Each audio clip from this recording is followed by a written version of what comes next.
Doctor Mir Jawad Jar Khan, chairman German hospital को 14 president of India Ramnath Kovind के हाथों चैंपियंस ऑफ चेंज के खिताब से नवाजा गया। All over India Times ranking में जर्मन हॉस्पिटल को प्लेस किया गया है।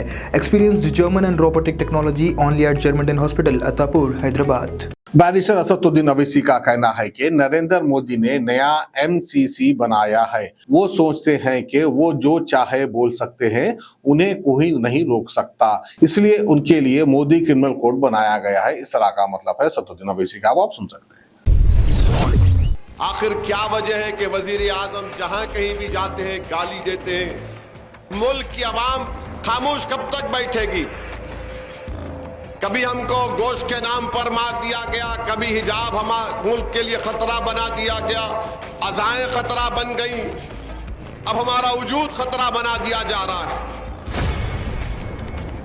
मेरी जबान इतना बोल सकती इनके बारे में, अगर इलेक्शन कोड नहीं होगा तो नरेंद्र मोदी, मैं तुम्हारे तमाम चीजों को बयान कर दूंगा। और अमित शाह और आरएसएस के बारे में इतना बोल सकता हूं मैं कि तुम खड़े खड़े पानी पानी हो जाओगे।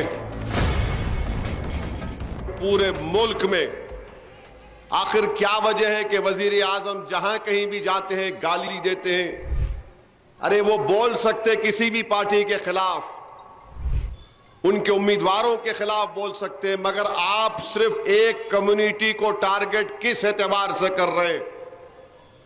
आप बोलो टीएमसी को बोलो, कांग्रेस को बोलो, दूसरी और पार्टीज को बोलो आप, मगर जिहादी बोलना किसको तरफ इशारा? ये इशारा हमारे तरफ है, इशारा भारत की 17 करोड़ मुस्लिम अकलियत की तरफ है। और नरेंद्र मोदी इस तरह की तकरीर करके वो एक एमसीसी क्रिएट कर दे नया, और वो है मोदी का क्रिमिनल कोड कि जो चाहे मैं बोल सकता हूं, मुझे कोई रोक नहीं सकता। नरेंद्र मोदी को यह जानना चाहिए, अमित शाह को जानना चाहिए कि अल्लाह ने असदुद्दीन अवैसी को भी जबान दी है। अल्लाह ने भी नबी करीम सल्लल्लाहु अलैहि वसल्लम के सदक़े में, अहले बैत के सदक़े में मेरी जबान इतना बोल सकती इनके बारे में, अगर इलेक्शन कोड नहीं होगा तो नरेंद्र मोदी, मैं तुम्हारी तमाम चीजों को बयान कर दूंगा। अमित शाह और आरएसएस के बारे में इतना बोल सकता हूं मैं कि तुम खड़े खड़े पानी पानी हो जाओगे। मगर इलेक्शन का मॉडल कोड ऑफ कंडक्ट है, इसीलिए उस मॉडल कोड ऑफ कंडक्ट के दायरे में रहकर कहना चाह रहा हूं, मुल्क का वजीर आजम है या कोई गली का लीडर बोल रहा है? आप बताइए, जिहादी कह रहे हैं, कौन कहां जिहादी? 17 कौन है? आखिर कब तक इस मुल्क की आवाम खामोश कब तक बैठेगी?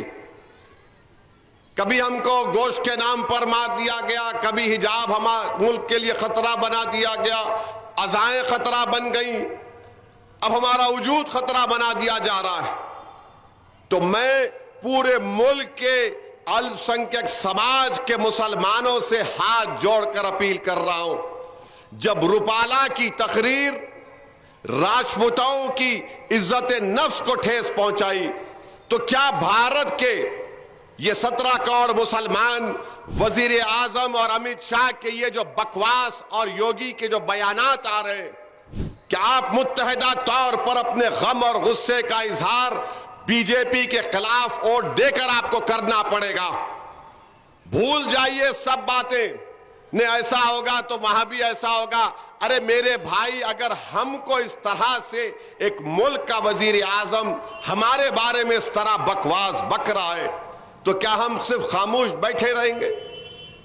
हमको भी राजपूतों की तरह मुत्तहिद होकर, बल्कि 13 तारीख हो या जितने फेजेस पार्लियामेंट के आएंगे, हमको अपने के कोर्ट का इस्तेमाल करना पड़ेगा। German super speciality hospital, doctor Mir Jawad Jar Khan, senior experienced orthopaedic surgeon, bone fracture, joint replacement, hip replacement और स्पाइन सर्जरी कामयाबी से अंजाम दे रहे हैं। इसके अलावा neuro surgery, cardiology, gynaecology, dental, general medicine, dialysis और फिजियोथेरेपी जैसे शोबाजात में इंतहाई कामयाबी के साथ वाजबी फीस में इलाज किया जा रहा है। शेयरिंग और प्राइवेट रूम्स। अस्पताल में 24 घंटे MRI, CT scan, 2D digital x ray, ultrasound, operation theatre, ICU और लैब की सहूलत दस्तयाब है। आपकी उम्मीदों के ऐन मुताबिक जर्मनटन super speciality hospital, pillar number 150, Attapur, Hyderabad.